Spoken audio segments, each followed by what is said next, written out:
Hi love! Ohayo! Gagawa tayo ng maha for today's video. Ito nga pala ang cornstarch na binili ko dito sa Japan. Ready ko na itong mga ingredients. Last month ko pa nabili itong coconut cans, kaya gagawin na natin ngayon. Year pa nung huli akong nakakain ng maha, kaya ngayon nag-cravings na naman, kaya gagawa tayo. By the way guys, simula nung matuto ako gumawa ng maha, pangalawang beses ko pa lang to. Ang video na ito last February pa, malamig pa dito sa Japan, kaya nag-frozen ang aking coconuts. Muntik pa tuloy akong masugatan dahil wala akong can opener. Tingnan nyo, nag-frozen talaga ang aking coconuts. Ang tagal siguro nito matunaw. Mahirap talaga kapag nasa abroad ka tapos magki-cravings ka ng Filipino foods. Naku, napakamahal. Pero no choice, minsan lang naman.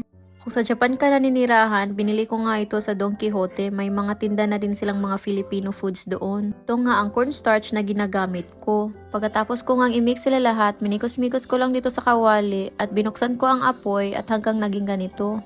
Maghihintay pa ako ng mga ilang minutos bago mag-sticky talaga.